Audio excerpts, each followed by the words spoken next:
My name is Fiorella, and the night I realized I had been erased, everyone around me was celebrating my family's legacy. It was my father's 70th birthday. The restaurant was full of candles and polished glass. My cousins toasted to the DeLuca line and the successful family business. No one toasted the person who wrote the document that kept that business safe. Me. I had worked for years as an estate planning paralegal before stepping away to care for my mother, and then my father. 10 years earlier, I sat with the original attorney, Mr. Klein, at a conference table and translated legal language into simple words so my parents would understand their trust. That night I poured wine for my father while he laughed with my older brother, Anthony, and my cousin Lila.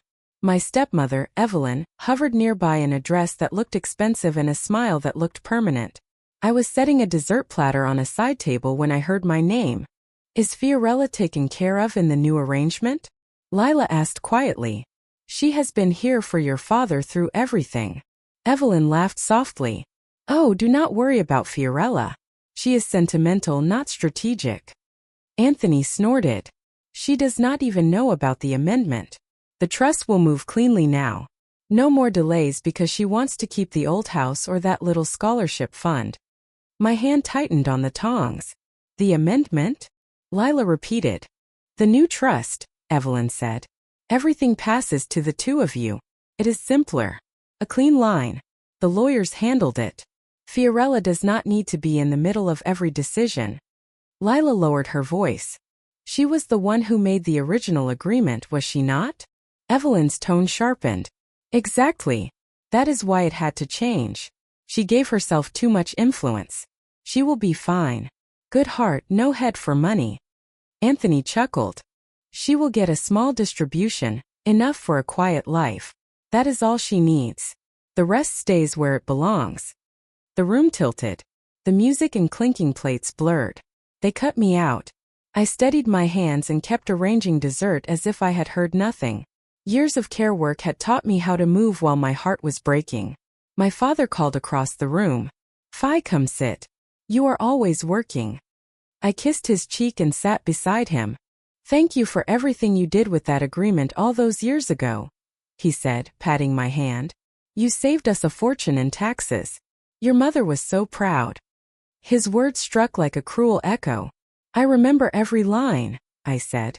Because I had drafted every line they were now pretending I would never understand.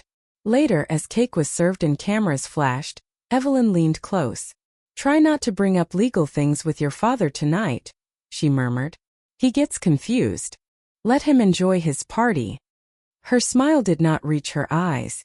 "I would not ruin his celebration," I said. "But I would not stay erased." On the drive home I sat in the back while Anthony talked about expansion plans. My father dozed. Evelyn scrolled her phone. "Big changes coming," Anthony said. "Once the new trust is fully in place, we can move faster. Clean structure, no complications." "No complications." "No me."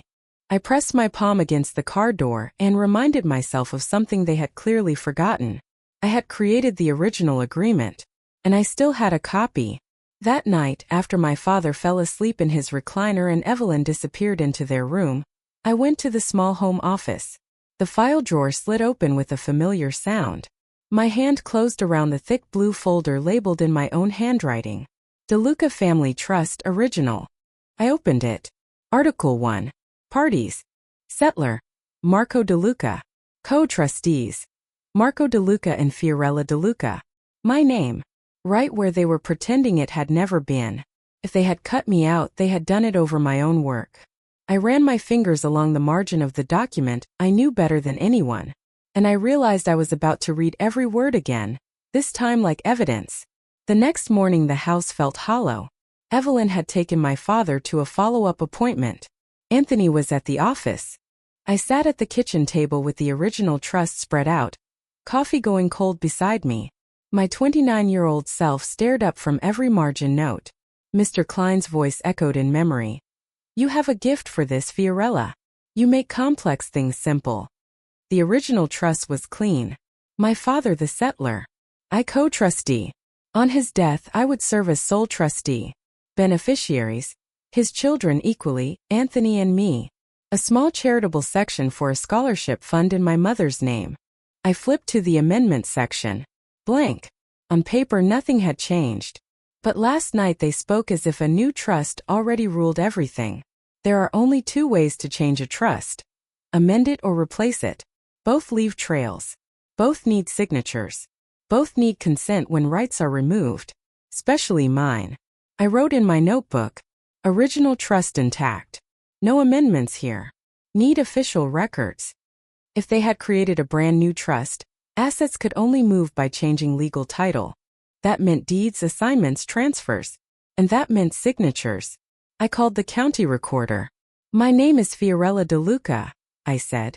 I am calling about any recorded instruments relating to the DeLuca family trust or Marco DeLuca in the last year. She asked for spellings, dates. Keys clicked. Yes, I see several items, she said. An original trust deed from 10 years ago.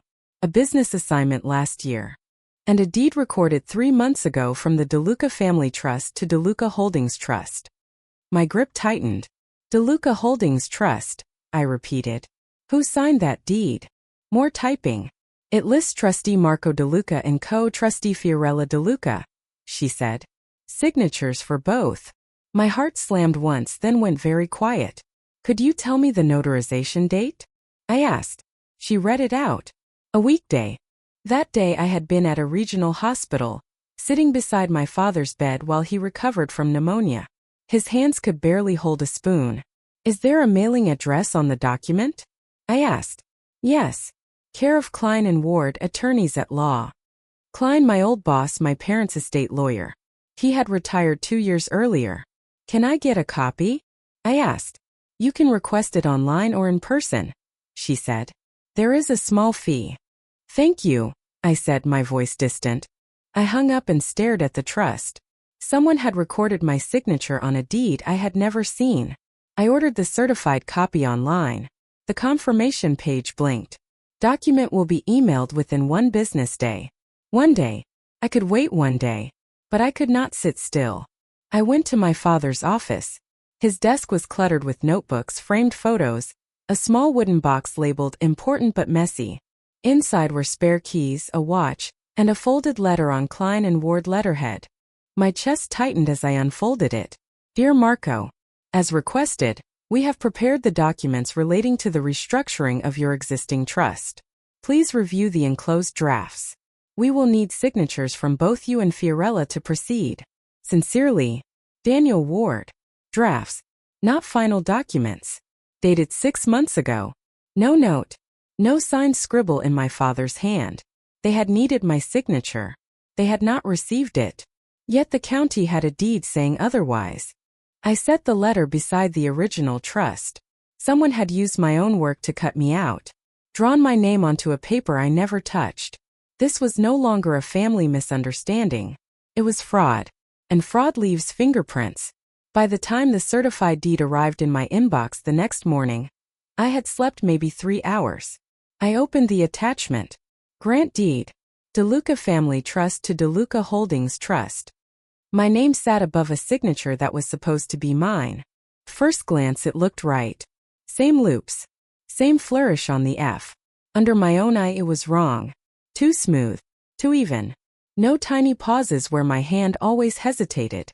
The notary block claimed we personally appeared at 11 in the morning on that hospital day. There was also a mailing address for DeLuca Holdings Trust. Klein and Ward. I forwarded the deed to a private email account I kept for myself. Old habit. Then I opened a folder on my computer labeled Estate Projects Archived. Inside were scanned copies of the original trust signatures and Mr. Klein's notes from the signing ceremony. I placed the 2 signatures side by side on the screen. They were not just similar. They were identical. The same small ink blot near the tail of the last letter. A tiny tremor that had happened once 10 years ago when my pen caught on rough paper. Someone had lifted that old signature and dropped it onto a new deed. They had not bothered to disguise it. I printed both pages and laid them on the dining table. This was not just betrayal. It was a crime. And the person who had once helped me build this structure might now be helping break it. I looked at Daniel Ward's letter again. Drafts needing signatures. Maybe he had prepared documents in good faith and someone misused them. Or maybe he had been paid to pretend he had seen signatures that never happened. I needed to know which. I wrote in my notebook, "Call Ward. Ask about restructuring. Do not reveal everything yet." I dialed the number. "Good morning, Klein and Ward," the receptionist said. "How may I direct your call?" "This is Fiorella DeLuca," I said. "I am calling about my father's trust. We worked with Mr. Klein years ago. I understand Mr. Ward has handled recent updates." A click. Then a man's voice. "Daniel Ward speaking. Mr. Ward, this is Fiorella. We met when Mr. Klein retired." "I remember you," he said. "Very involved in your parents' planning. How is your father?" "Tired but stable," I said. "I learned there was a restructuring. I would like a copy of the documents." Silence. Short, sharp. "Yes," he said slowly. "We prepared a new holding trust to streamline administration. Your father wanted to simplify for the business." "Did I sign anything?" I asked. He hesitated. "My understanding is that all necessary parties executed the documents," he said carefully. "Your father brought in signed copies. I did not personally witness you sign." My stomach sank. "What did he bring?" I asked. "A deed from the original trust to the new one," he said. "A trustee appointment. Updated schedules. Standard." "Did you compare my signature to your records?" I asked. He exhaled. "I saw that it matched. I had no reason to doubt your father. I trusted him too. Is my name on the new trust?" I asked. "You are a beneficiary," he said, "but not trustee. The current trustees are Marco and Anthony, with successor roles for Anthony and Evelyn." There it was. I had been moved from co-trustee to dependent child. "Mr. Ward," I said quietly, "I never signed any deed transferring assets out of the original trust. I was at a hospital with my father on the date listed. I have proof.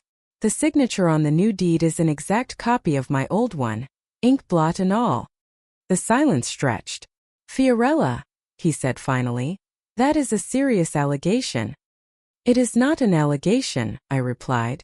"I can show you." A chair creaked. "Send me what you have," he said.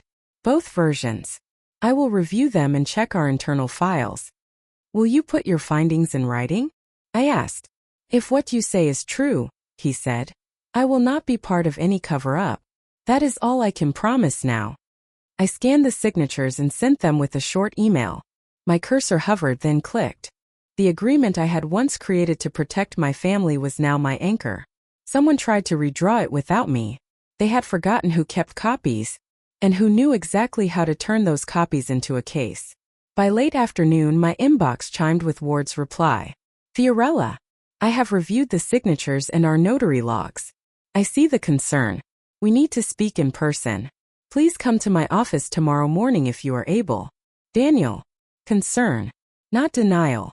I forwarded the email to my private account, then called my Aunt Rosa, my mother's sister, the only person in the family who never rolled her eyes at legal talk. She had worked years at the county clerk's office. Paper was her language. "Fi," she said. "Your voice sounds like court." "It might," I said. "Can you come over?" 10 minutes later, we were at my dining table with the original trust, the deed, and my notebook. I walked her through everything. The party, the overheard conversation, the recorder's call, the forged signature. "They did not just move numbers," she said, jaw tight. "They moved you." "Yes," I said. "On paper first. In their heads long before that." She tapped the trust. "You drafted this?" "With Mr. Klein," I said. "I know every clause." "Then you know this is about more than inheritance," she said. "It is about control while your father is still alive and vulnerable." I nodded. "Exactly. You need someone who does not share your last name," she said. "Someone whose mortgage does not depend on DeLuca business." "A lawyer," I said. "A particular lawyer," she replied. "One who loves records more than drama." She scrolled through her phone. "Do you remember Mr. Hayes?" she asked. "Came into the clerk's office for filings. Quiet. Sharp eyes. He does trust litigation now. The kind that quietly rearranges who signs checks." I remembered his name from a local article about a caregiver who siphoned money from an elderly woman. The court had reversed everything. Yes, I said. Rosa called, explained enough, then handed me the phone. Ms. DeLuca, a steady voice said. Your aunt tells me your family has restructured a trust without your consent, using what appears to be a copied signature. Can you come in tomorrow after you meet with Mr. Ward? Yes, I said. Bring everything, he said. Original agreement, deed, emails, notes. The notes matter. After we hung up, Rosa squeezed my hand. From now on, you do not need to convince Anthony or Evelyn, she said. You need to convince a judge. Different language. One you already speak better than they think. That night Evelyn knocked on my bedroom door. Your father is tired, she said, leaning on the frame. Please do not put heavy matters on his shoulders. He trusts Anthony with the business. Does he trust me? I asked. She smiled a little too fast. Of course. But he also believes you take things too personally. I do not want you hurt if some decisions are not what you expected. How many decisions? I asked. Her smile thinned. Do not start. There was an amendment. It is done. You will be cared for. That is what matters. She did not even use the right word. Who signed? I asked. Your father did what needed to be done, she said. Anthony is stepping up. You should be grateful. Grateful. For being erased. I will decide how grateful to be when I see the documents, I said. Her eyes sharpened. You are going to turn this into a fight, are you not? No, I replied. I am going to turn it into the truth. Do not make a mess of this family, she said as she walked away. The mess had already been made. I was just finally turning on the light. The next morning I walked into Klein and Ward with a canvas bag full of paper and a calm I had practiced in the mirror. Daniel Ward greeted me in a conference room. He looked like he had not slept well. A stack of files sat in front of him. Thank you for coming, he said. Sit. He slid 2 pages toward me. The original signature page from 10 years ago, he said. And the new deed, printed from our internal scans. Side by side they were twins. I pulled our notary log, he said.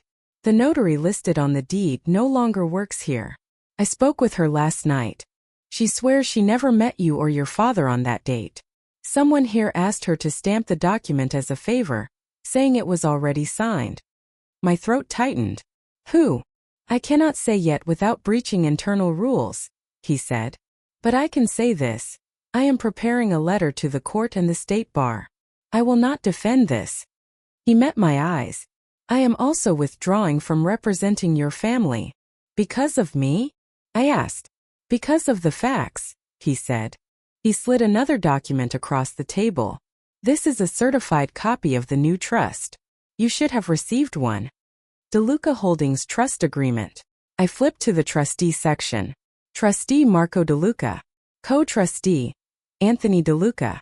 Successor, Anthony. Alternate, Evelyn. Beneficiaries, Anthony and Lila. My name appeared once near the bottom. Specific bequest to Fiorella DeLuca. Cash distribution in trustee's discretion. Not to exceed 1% of trust corpus. 1% of the legacy I had helped secure. I closed the document slowly. Thank you, I said. I left his office with the new trust pressing against the original in my bag. They had tried to write me out. Now I had proof of both versions. And a meeting with someone whose job was to show judges why that mattered. Mr. Hayes's office was on the 4th floor of a quiet building near the courthouse. His name on a plain door. No theatrics. He shook my hand, gestured to a chair. Let us start at the beginning, he said.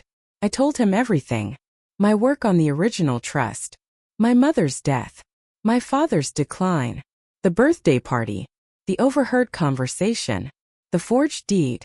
Ward's confession. He listened, writing a neat small script. You created this? He asked, tapping the original trust. With Mr. Klein, I said. I was a paralegal then. So you understand how these structures work, he said. Well enough to know when someone breaks them, I replied. He nodded once. Good. Then I can speak plainly. First, he said, We file a petition asking the court to invalidate the deed and any related transfers on grounds of fraud and lack of consent. That restores assets to the original trust, where you are co-trustee. He tapped the new trust. Second, we can challenge this instrument itself, especially sections that strip your role and slash your share without notice. Will this hurt my father? I asked. It will protect him, Hayes said.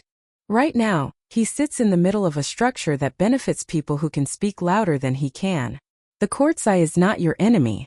It is light. He hates conflict, I said. Most people do, he replied. That is why good law exists.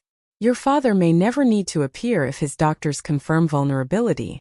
The focus will be on documents and the people who moved them. So Anthony, I said. And Evelyn. And possibly someone at the firm, he added. Depending on what Ward puts in writing.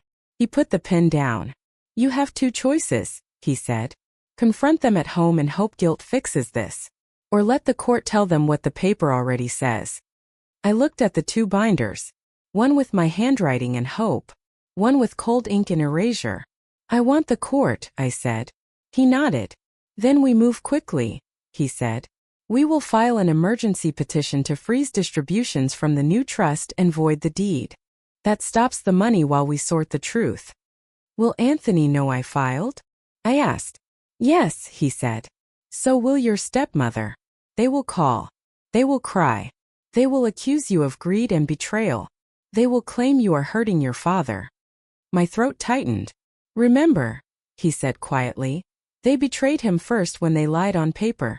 You are not starting this war. You are refusing to lose it in silence. He slid an authorization form toward me. This lets me request medical records and bank statements, he said. I want to know when your father's capacity began to decline, and who knew. I signed. My name moved steadily. We will seek a first hearing within 3 weeks, he said. The judge may grant a temporary freeze sooner. That is our first target. Will I have to speak? I asked. Not yet, he said. For now you focus on one thing. What? Do not warn them. Do not show your hand. Visit your father. Ask gentle questions. Let them believe their plan is invisible. I left with a copy of the petition. Petition to invalidate fraudulent transfer and reinstate original trust.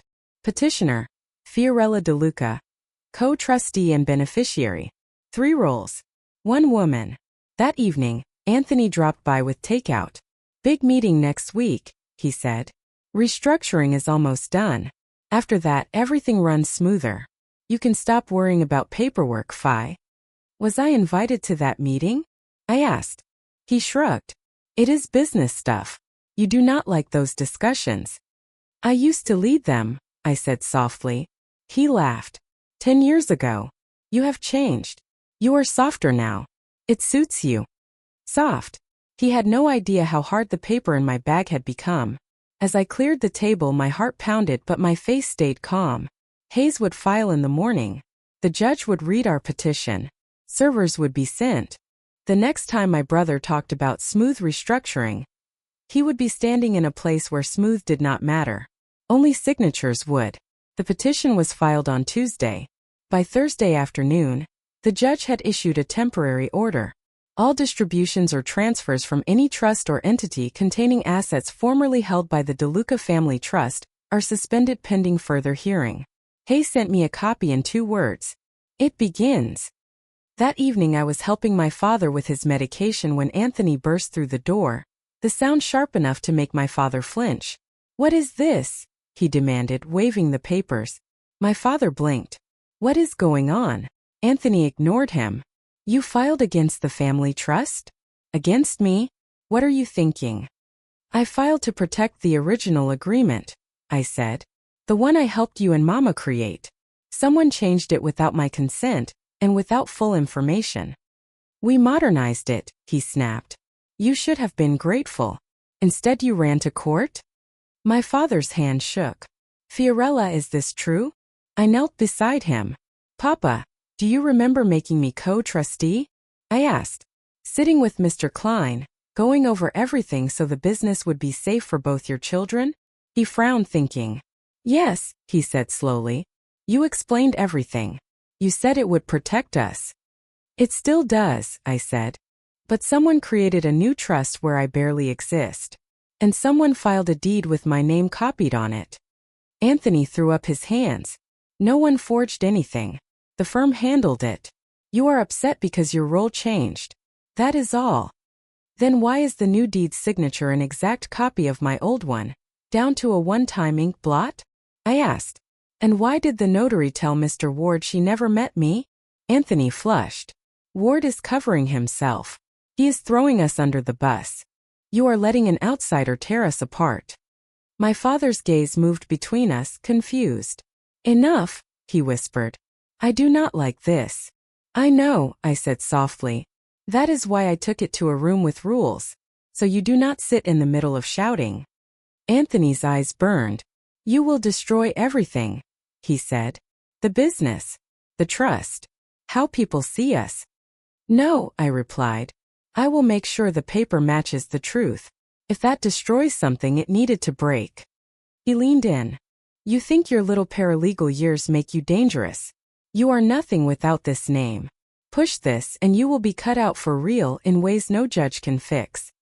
I am the one who protected this name on paper, I said quietly. Do not forget that. Evelyn appeared in the doorway, silk scarf around her hair. What is happening? She asked. Anthony shoved the order at her. Ask your little reformer. She thinks court knows better than family. You filed without talking to us, she said to me. You rewrote the trust without talking to me, I said. We are even. My father closed his eyes. I am tired, he murmured. Come, Marco, Evelyn said. You need rest. As she led him away, she glanced back. Think carefully about who you are listening to, Fiorella, she said. Some lawyers feed on conflict. Family does not. The door closed. Anthony stood in the hall, breathing hard. You will regret this, he said. The judge will see you as ungrateful and unstable. You are attacking your own blood. The judge will see documents, I said. The rest is noise. He slammed the door behind him. The house trembled, then stilled. The first shock had landed. They knew I had moved. They did not yet understand how far I was willing to go. The courthouse hallway was cool and bright on the morning of the first hearing. My Aunt Rosa sat beside me on a hard bench. Hayes stood nearby, flipping through our binder. Remember, he said, you are here as trustee and beneficiary, not as a child. Speak when asked. Let the paper work. Across the hall, Anthony and Evelyn huddled with their attorney, a polished man who kept checking his watch. Anthony's posture screamed outrage. Evelyn's smile looked painted on. When the clerk called our case, my heart thudded once, then settled. We took our places. Petitioners' table for us. Respondents for them. The judge, a woman with clear eyes and silver hair, looked at the file. We are here on a petition regarding the DeLuca family trust, she said. Appearances. Hayes spoke, then their attorney. I have read the pleadings, the judge said. Mr. Hayes. He stood. 10 years ago, Ms. DeLuca helped create her parents' estate plan, he began. It named her co-trustee and equal beneficiary with her brother. Recently, without her knowledge, a new trust was formed and a deed recorded transferring all assets out of the original trust. The deed bears her signature. She never signed it. The notary denies witnessing it. The signature is an exact copy of an older one, ink artifact included. We have expert analysis confirming this. He handed up exhibits. The effect is simple, he continued. Ms. DeLuca is stripped of her trustee role and reduced to a tiny discretionary beneficiary, while her brother and stepmother gain full control. They did not inform her. They did not obtain her consent. They used her work to push her out. The judge turned to the other table. Response. Anthony's attorney rose. The family updated an old plan that no longer fit their needs, he said. My client's father wanted a more efficient structure. The deed was prepared and recorded by counsel. Any irregularities were inadvertent. There was no intent to deceive. Ms. DeLuca is overreacting and freezing vital operations. Did Ms. DeLuca sign the deed? The judge asked. We believe so, Your Honor, he said. You believe so, she repeated. Any proof beyond the signature itself? There was a ceremony at the firm, he said. Our understanding is that both parties executed the documents there. Hayes stood. We have medical records showing Mr. DeLuca hospitalized with pneumonia that day, he said. Ms. DeLuca was with him miles away. We also have a statement from the notary denying any meeting. The judge flipped through the exhibits, her expression hardening. Mr. DeLuca, stand, she said to Anthony. He stood. Did your sister sign that deed? She asked. He swallowed. I was told she had, he said. By whom? He glanced at Evelyn, then his attorney. The firm handled it. My father said it was done. Did you see her sign? The judge pressed. He shifted. No, he said. The judge turned to me. Ms. DeLuca, stand. My legs felt like stone in air. I stood. Did you sign this deed? She asked. No, Your Honor, I said. I never saw it until my attorney obtained a copy. I did not agree to give up my trustee role or be written down to a token beneficiary. Did anyone inform you your rights were being changed? She asked. No, I said. If they had, I would have refused. I helped create the original agreement. I understand exactly what it meant. She studied me for a long moment. I see enough to be deeply concerned, she said. The temporary freeze remains. In addition, I am suspending Anthony DeLuca as acting co-trustee pending a full evidentiary hearing. Ms. DeLuca will resume her original co-trustee role immediately. Anthony went pale. You cannot do that, he blurted. I run the company. She does not understand current operations. This is not a board meeting, Mr. DeLuca, the judge said coolly. This is a court. If you wish to remove your sister, you should have followed lawful process, not forged a path. She turned to Hayes. Prepare a discovery schedule, she said. I want every document relating to the holdings trust, every email, memo, and internal note from the law firm. I am also referring the signature issues to the district attorney. Their attorney started to object. She raised a hand. Do not, she said. Today is about preservation and control. The original plan stands until someone lawfully proves it should change. The gavel's crack felt like a door closing on years of quiet betrayal. The first hearing ended. They had told each other I was sentimental and easily pushed aside. A judge had just put my name back where it belonged and suspended the brother who cut me out. But I knew the real scene was only beginning. Outside, the hallway buzzed with other cases, but our group stood in its own tight silence. Anthony rounded on me. You happy now? He hissed. You and your judge made me look like a criminal. I did not make you look like anything, I said. The deeds and emails will do that. Or they will not. That is the point. Evelyn stepped between us, perfume sharp. You are tearing your father in two, she said. He will hear about this suspension and think his children are at war. We are at war, Anthony snapped. She declared it. No, I said calmly. War started when someone decided my name was optional on documents I created. I just stopped pretending not to see it.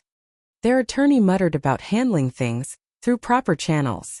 We already are, Hayes said. Next step is full discovery. I suggest your clients look for clean explanations. Anthony shoved his hands in his pockets and stalked off. Evelyn followed, but not before giving me a look full of fury and fear. Rosa exhaled. That went better than I hoped, she whispered. My knees almost gave out when she called my name, I said. But you stood, Hayes said. And you spoke in full sentences. That matters. As we walked toward the exit, my phone buzzed. Unknown number. I work at the firm. I saw what they did to your signature. If you need a witness, I am willing. Someone inside. I murmured. Do not reply yet, Hayes said. Forward it to me. If it is real, your brother's story just got harder to sell. That night at home, my father sat in his armchair, blanket over his knees. Evelyn stood behind him, a picture of support.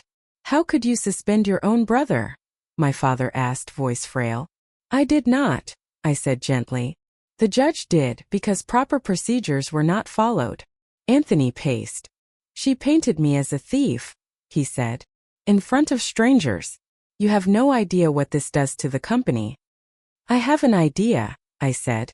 It might stop you from moving assets into a trust that erases me. That seems relevant. Evelyn's eyes flashed. You always thought you knew better, she said. Even as a girl with those legal books, like you were the only smart one. I never thought I was the only smart one, I said. I thought we would use our intelligence together, not against each other. My father looked at me, confusion and sorrow mixed. Fi, I do not understand all this, he said. I just wanted you both safe. You did, I said. 10 years ago, when we made the original trust. That plan still keeps us safe. This new one does not. That is what I am fixing. Anthony stopped pacing. You will not stop with my suspension, he said. You will push until someone is punished. I thought of the DA referral, the internal witness Ward's letter. There are consequences for forged documents, I said. Those do not come from me. They come from the law. And if your brother loses his position? Evelyn asked. If our name is dragged through the mud? Will you just say, it was not me, it was the law? If he loses his position because he used it to hurt me and endanger Papa's plan, then yes, I said quietly. I will say that. My father's eyes filled. I never wanted this, he whispered. I know, I said, my own voice shaking. I wish I had stopped it sooner. I wish they respected what we built enough to ask first. Anthony stared at me with hatred I had never seen on his face. You always thought you created everything, he said. The plan, the safety, the legacy. You are about to find out how much can be taken from you. He slammed the door behind him. Evelyn paused in the doorway. There is still time to withdraw, she said. Tell the judge you overreacted. I looked at my father, at the original trust in my hands. I will not say that, I said. Not this time. She shook her head and left. The house was quiet again. But now silence felt like a pause before the next move. And I knew exactly where that move would land. The following weeks were a blur of documents. Firm emails showed plans to fast-track the new trust. One associate wrote, client's daughter is co-trustee on original. She will resist. Better to handle transfer quietly and present as done. A message from Evelyn to Anthony surfaced in a bank file. Once the new trust is in place, Fi will adjust. She does not like conflict.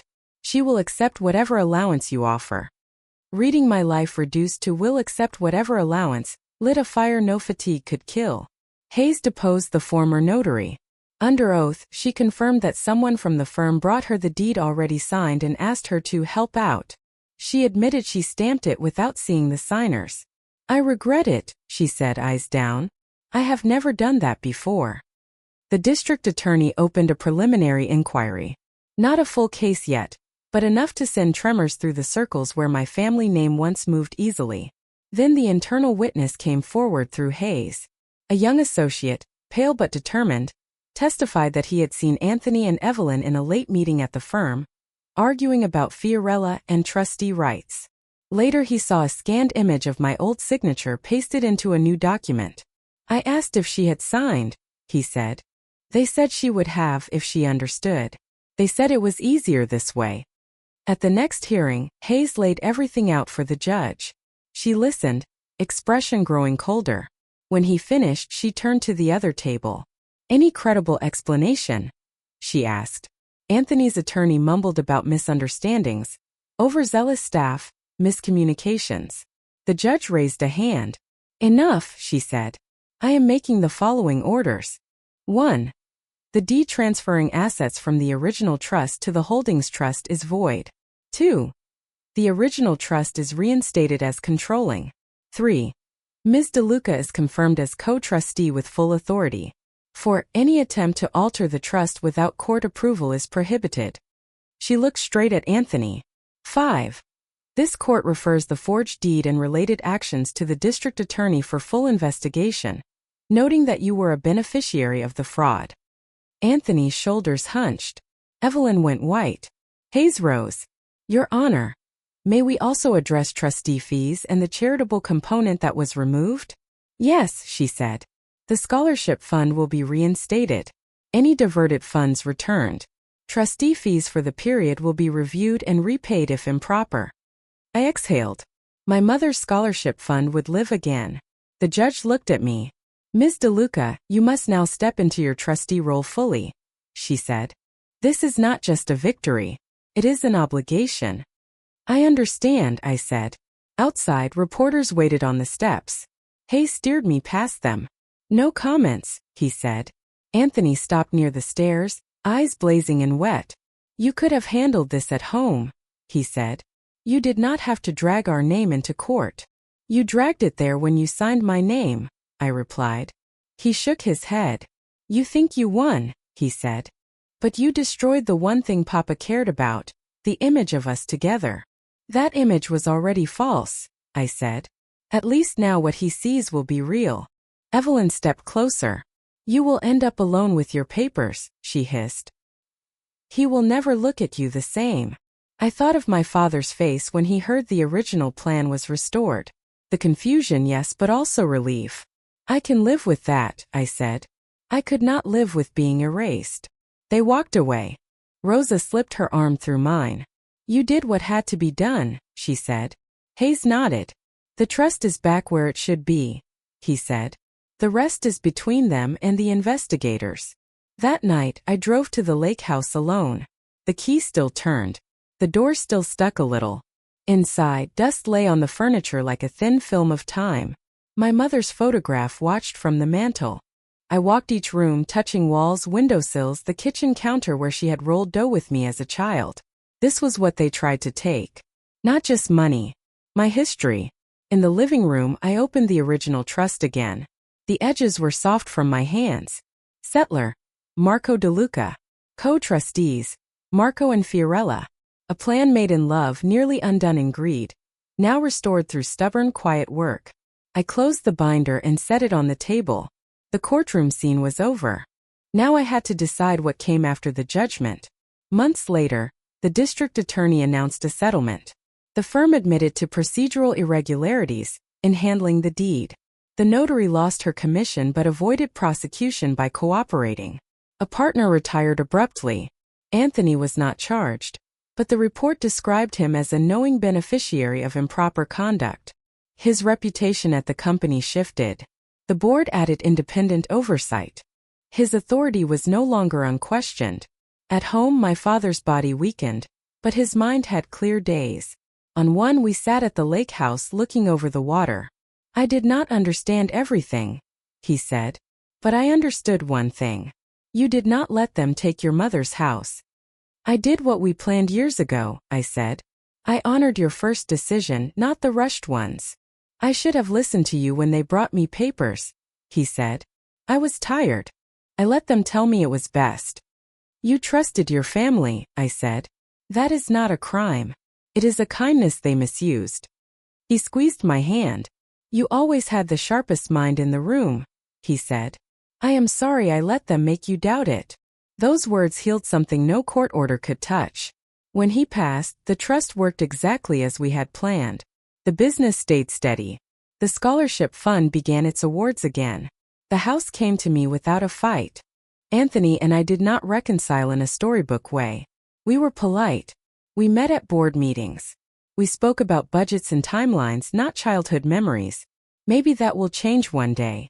Maybe not. Evelyn kept her distance.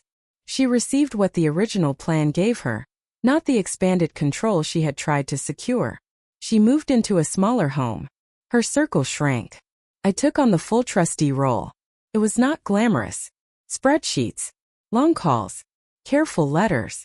But every time I signed my name on a distribution to the scholarship fund or on an investment adjustment, I felt something quiet and solid. I was not the sentimental, soft figure they described in emails. I was the woman who created the original agreement. One evening, reviewing reports at the lake house, I opened an old notebook. On the first page, written the night after my father's party, were the words I had scrawled in anger and fear. They cut me out of the family trust. On the last page, beneath a clipped copy of the court order, I wrote, "They forgot who created the original agreement." I thought of the people who might be listening to my story. People told they are too emotional to understand documents. People moved aside in quiet amendments. People reassured while their names slide down the page. If that is you, hear this. You are not overreacting when you ask to see the paper. You are not ungrateful when you refuse to be erased. You are not disloyal when you insist signatures be real. Silence is not always obedience. Sometimes it is strategy. You can sit at your own table with a copy of the agreement you helped create. You can call offices and ask simple, precise questions. You can find attorneys who care more about records than pleasing powerful people. Let them think you have no head for money.